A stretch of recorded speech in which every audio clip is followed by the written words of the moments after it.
My fiancé told me his best friend was like a sister to him, but then I found out they smashed multiple times. Now I feel like I'm being gaslit into thinking that I'm jealous and manipulative for wanting to keep them apart. Posted by u/Throra62946294. I, 26F, have been with my fiancé, Joe, 28M, for a couple of years now. We have a great relationship, he's funny and talented, and we have a lot of fun together, but there's always been one big issue: Natalie, 27F. Joe and Nat are really, really close friends.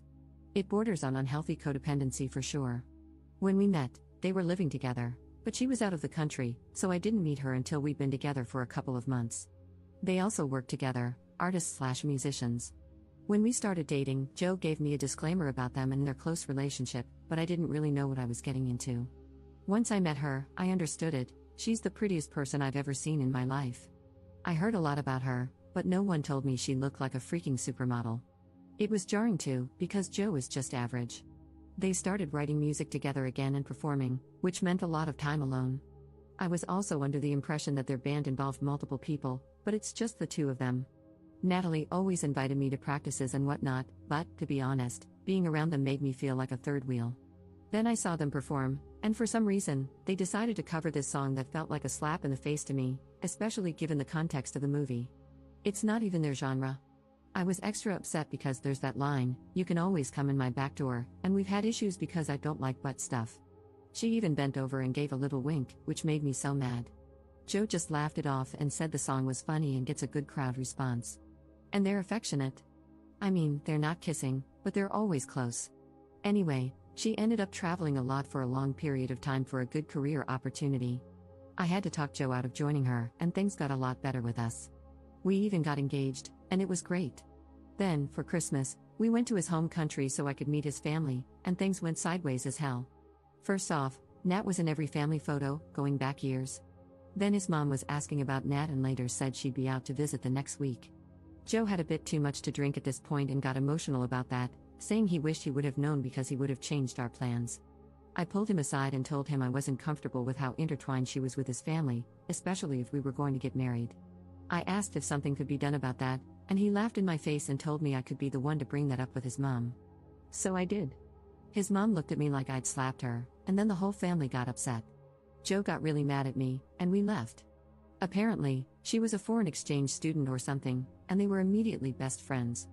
They were weird kids and didn't have other friends before each other. Every year they alternated staying with their families, between Ireland and Germany. I never knew about this, but there were things, like, we were watching a movie once, and a character was speaking German, and Joe was able to translate. When I asked him, "WTF, you speak German?" He gave me a weird look and was like, "Yeah, that's where Nat is from." Then, when they were teenagers and the two were in Ireland, Nat's family was killed back in her country, so she stayed there with his family until they moved out together. And they've basically been side by side since for 15 plus years. They lived together and went to school together, and then lived together and worked together, since they were like 12. Apparently, there was one school year their parents decided not to put them together, and they both reacted so hostilely and started acting out with crime and substances that their parents gave in. I don't know why I didn't know this and started to wonder what else. I asked if they'd slept together, and yes, they sure did. About 6 years ago for like a year. Then, one night, Nat kissed a guy and Joe beat the crap out of him. They got into a fight, decided sex was complicating things, and then just stopped. But they also hooked up a few times since. I freaked out. After all the "she's like my sister" BS. Joe insisted it didn't mean anything, but WTF. He kept saying it was purely physical and there were no feelings. But if there weren't feelings, how did things get complicated then? Well, regardless, we managed to talk it out but didn't go back to his parents. He argued that they were barely even friends anymore since he hasn't seen her in so long, and I did such a good job tearing them apart. I told him he asked me to marry him and should act like it. We fought for like 3 days until he got sick of it. Last week, he got a call from her. I heard him get upset and argue, then he started to leave. I asked him WTF, and he just said Natalie was in trouble and he needed to go to her, and left. Just hopped on a plane and left, just like that. If I hadn't asked, he probably wouldn't have even said a word to me. So naturally, I was pissed. I started drinking and sent some angry messages. I basically told him that if he was going to leave like that and run to her, he made it clear he was choosing her over me, and he shouldn't bother coming home. His response was just okay and that he would come back soon to get his stuff, which really, really pissed me off. Yesterday, I talked to our mutual friend Chloe, who told me that Natalie was in a bad situation and had called Joe from the hospital. I felt kind of bad then and wondered why Joe didn't tell me that detail, so I called him. It wasn't a good conversation. I told him I understood why he left, but since she's okay now, he should come home. He disagreed and completely flipped out on me. He said that if I hadn't kept them apart and put distance between them, she might have opened up to him about the stuff she was dealing with, and he could have helped. He called me manipulative and jealous. I do feel bad, but I still don't think I did anything that bad. Chloe told me she'd be surprised if Joe wants to work things out. I love him, but this situation is so weird. I just want some advice. Is our relationship salvageable? Is what I did really that bad? Should we even bother, or should I just let him and Natalie do their weird not a real couple BS? Up in the comments. Just to clarify some things since I was a bit emotional when I first made the post. Joe and Natalie lived together this whole time up until a year ago when Joe and I got an apartment together, and it's been just the two of us living here. Natalie was upset at first but ultimately supported our relationship. She came over kind of frequently until I got weird about her being around so much, and then she took a step back. In August, she got the job opportunity, and Joe was originally supposed to go with her since they're a team, because of course they are. I didn't really think it was necessary. Joe said I could travel with them too, but I managed to talk him into staying back and trying to pursue some things on his own without being so attached to her. He got a real job but never seemed too happy with it. I think he just missed her a lot. We had this weird issue come up shortly before we got engaged in November. Natalie was back in town, and they met up privately. I'm not sure what happened, but Joe was upset afterward and mad at her, calling her selfish and whatnot. He had already asked my family for permission to propose to me. So when I talked to my sister, after we got engaged, she said she thought maybe Joe told Natalie he was going to propose and she tried to talk him out of it. Now, at this point, I think Joe maybe gave her an ultimatum, and her response was that he should marry me. I think it broke his heart. I knew they were friends for a very long time, and I knew she was close with his family. I just never knew the extent of this. He took off on a plane the other day because she was violently attacked by one of her colleagues. Joe felt responsible because he was originally supposed to be with the group. I think that's why he took off the way he did. He still hasn't told me what exactly happened to her, I just heard it from other friends. Maybe he was trying to respect her privacy, I don't know, but telling me something would have been nice instead of waiting for me to ask for explanations and make demands. I really appreciate everyone's advice. I'm going to have a talk with him and tell him he needs to figure out his relationship with her, but I'm done. I can't do this anymore. I'm so sick of being a silver medal. Update 1 day later. Hi everyone, it's me, the one from yesterday's post about my now ex-fiancé. I just want to start by saying that I really appreciate everyone's input and suggestions. It helped me so much and gave me that push to finally address what I already knew needed to be done. A lot of people ask for updates, and a lot has happened in the last 24 hours, but since the original post is locked, I hope it's okay to post here. I've updated a few people through private messages and was told how to go about posting an update, so thank you, everyone. First off, I was angry and emotional yesterday, so I reached out to Sam, who used to date Natalie. I figured if anyone could relate to exactly what I was dealing with, it would be him. So we met up for some drinks. I'm not looking for a rebound or anything, I just wanted someone who really understands, and holy crap. Apparently, he asked way more questions, and Natalie was way more open with him than Joe was with me. It filled in some blanks but also made things more confusing. Sam read the whole post and comments, and then we started talking. The first thing he clarified was the timeline of when they were sleeping together. So, according to Sam, they were hooking up secretly for that year, and from what Natalie told Sam, God, this is exhausting, it started as a way to relieve tension and boredom. The first time happened during a fight, which is so on-brand for them that if I weren't so angry, I'd laugh at it. They agreed to keep emotions out of it and just have fun. Apparently, Natalie said the sex was incredible because they were already so close, which is why they didn't just write it off as a one-time mistake. Then, the reason the fight that ended things happened was that Natalie was going to bring this other guy as her date to the party. She made a joke like, unless you want to finally make this official lol, and Joe's response was something like, no, I can't ruin our friendship like that, paraphrasing. So Natalie brought that guy, and then Joe got drunk and tried to fight him, so, yeah. I don't know why Joe chose to leave out the details that he did. To be honest, it probably would have made me feel a little more comfortable. So he left out those details, but Natalie told Sam. She also admitted to Sam when they broke up that no one will ever mean more to her than Joe.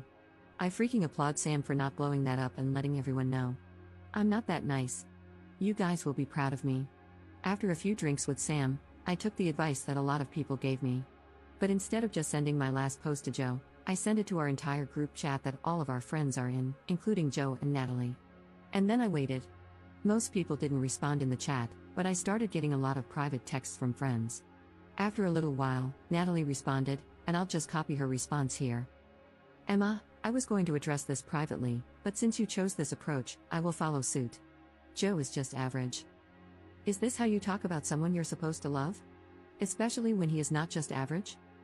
I had to talk Joe out of joining her. That decision caused him to miss a great opportunity just to appease you and your concerns. I even invited you to come with us on the tour. You also mentioned him getting a real job and were dismissive of his talent. You've never supported him. You came to one of our performances ever, hated a song, and we stopped playing it, even though you never came to another show. I'm sorry you didn't know the details of our friendship. I've tried to include you, befriend you, and build a relationship with you, but your jealousy blocked any progress. Maybe we could have talked and worked through things to make you feel more comfortable. You couldn't even stand hearing him talk about me. You also implied that I did something drastic to get his attention and make him come out here, which is cruel given the circumstances. I wish I had been around more so I could have realized sooner that he deserves so much better than you. I was shocked when I read her response and wondered why she didn't address the important stuff, like being in love or the fact that they've had sex. Anyway, chaos broke out in the group chat after that. I didn't respond, I just sat back and watched everything blow up. Joe called me a little while later, swearing he was alone. He was crying and apologizing but not begging to take me back. He confirmed what I suspected, and what everyone else was saying. He apologized for hurting me and admitted he's totally in love with her and has been forever. They were even each other's first kiss. I asked him why he was with me if that was the case, and he said he didn't realize the extent of her feelings for him. He thought it was just because the sex was good, and he didn't want to admit he was madly in love with her. Basically, he was afraid that if they tried a relationship and it didn't work, their friendship would be ruined. Their friendship was so important to him that he would rather be quietly in love with her forever than risk losing it. And that's where I came in, I guess. He admitted he was in denial about his feelings for her and hoped it would be easier to have her as just a friend if he focused on a different relationship. I cried, yelled, and called him every name I could think of. I'm still shaking.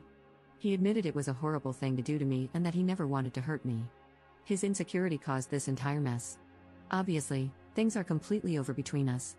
From what it sounds like, Joe now realizes the full extent of her feelings for him, which makes me think she finally fessed up after seeing that post. Good for them, I guess. I hate them both, and I hope they drive each other insane. I've thrown out most of his stuff, and instead of giving the ring back, I'm going to sell it and do something fun with the money. Edit. A lot of people are calling them cheaters, but I'd like to clarify that I'm 99% sure neither of them cheated on anyone, aside from their ongoing emotional affair. Some of my wording might be confusing, and I apologize for that. I've calmed down a bit, but I'm pretty worried about Natalie, to be honest. I feel like they're going to end up together, and he's going to be all crazy and controlling, and things are going to get really messy. The emotions between these two are way too dramatic. She's so love-struck and blinded by his admission of his feelings that she's going to defend him to the end, poor girl. Relevant comments. Commenter. Did the other friends say anything? Did any of them ever acknowledge how crappy the two of them were being throughout all of this? Ops response. Yes, there were a lot of gotcha texts flying around and quite a bit of name-calling. Joe stayed out of it completely, but Natalie went on a rampage defending herself and Joe. No one had any idea, and they were actually called out for it. I feel so validated, to be honest. Natalie has always been really nice too, or at least it seemed like it, but then she just freaked out, and now everyone gets to see it. Commenter 2. Joe is the absolute worst here, and I feel really sorry for Op, but I also feel kind of bad for Natalie. She liked Joe, told him, and he rejected her after they had essentially been in a relationship. That would suck. It sounds like she did try to be a supportive friend to their relationship, and Joe was the one screwing it all up, but she is being made out to be the homewrecker. It's not on her to tell Joe's new girlfriend about their past, that's on Joe. She tried, and failed, to move on, and it seems like she kept her distance. None of the issues Op has, apart from the song, which was a bad judgment call, have anything to do with things Natalie is doing now. Her main crime is being hot, which isn't fair. Yes, they have a complicated past and clearly have feelings for each other, but Natalie tried to act on that before there was another relationship involved and got rejected. Joe is a grade A douche, and I think both girls deserve better. Op's response. As angry as I am at everything right now, I do kind of agree with this. Natalie is usually a very nice person, and, to be honest, I feel pretty bad for doing this while she's already dealing with some stuff. I can't really blame her for losing her cool. After hearing more of the story and knowing Joe rejected her years ago, then kept ruining her relationships and whatnot, it's really rough. The tide has even shifted in the group chat to anger at Joe, but Natalie keeps defending him. She's blinded by his admission that he loves her and will probably fight everyone for him. They both have issues, and I bet once they're finally together, he's going to be super controlling, and she's a free spirit. It's gonna be a mess. Mini update 1 month later. Op made a post in r/true off my chest that is titled, "Hope you're happy after ruining my life." All that for nothing. My life is in shambles, and they're going off to elope. I didn't even do anything wrong. I was devastated after my fiancé left, missed some work, and then lost my job. My friends have abandoned me, I'm about to move back home, and I moved out here for nothing. I moved out here so he could use me to realize how in love with her he is. I heard they're running away to elope. I hope they die. Second update 10 months later. Hi everyone, I'm sure some of you remember my original post. I don't know if anyone cares, but with the new year, I've been thinking about 2023 and everything, so I thought I'd post an update. To be honest, I kind of spiraled after everything that happened and did some stupid things. But I moved back home, started working on myself, and I'm doing a lot better. I realized I should avoid relationships for a while, and that's been good for me to focus on myself. I've come to understand a lot about my identity, my sexuality, and what I want in life. I realized I had to be kind of messed up to put up with everything I went through. I'm planning to maybe go back to school this year to finish my degree. I asked some old mutual friends since Joe and Natalie aren't on social media. Apparently, they're doing well, they got married, moved back to Ireland, and Natalie has a nice, fancy job now at Joe's family's company. He's doing something like teaching horse riding or archery or whatever, and they bought a house. So, he's still slacking and relying on her success, just like when he coasted off her skills in music. For some reason, she's okay with it.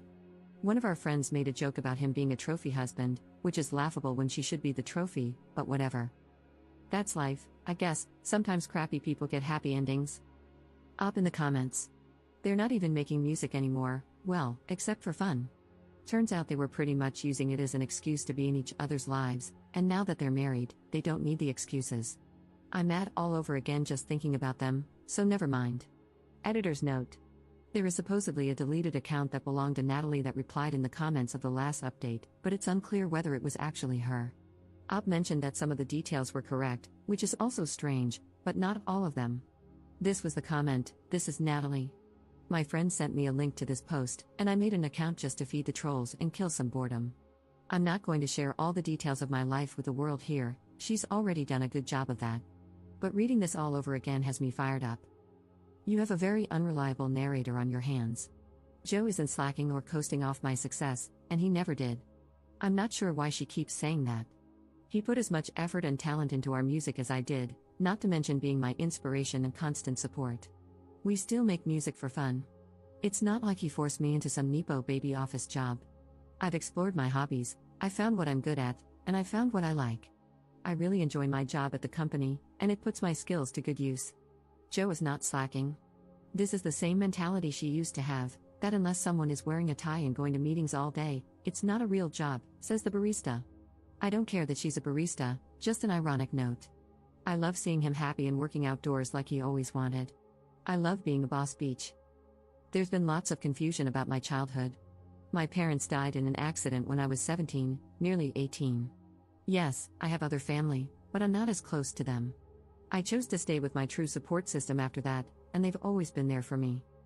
I made attempts throughout their relationship to be friends with her. I tried to reach out after everything, even after the group chat, the posts, etc., to see how she was doing, if she wanted to talk, and I even offered to answer any questions Joe agreed to. She basically screamed threats at me, so I decided, never mind. We're child-free. There are lots of weird comments wishing regret, misery, and 3 kids on me along with heaps of drama. I'm not a dramatic person, that's why I didn't rush to defend myself earlier or stir things up by sharing everything Op has said and done. All I wanted is what I have now, living near my, Joe's, family again with happy pets and a happy husband. Frankly, it's no one's business, but reading some comments here made me defensive about the man I love. Our wedding was perfect. It wasn't really eloping like she says. We went home and had a quiet wedding with about 20 people near a lake in Ireland we spent time at together as kids. It was perfect and beautiful and everything I wanted. Cheers.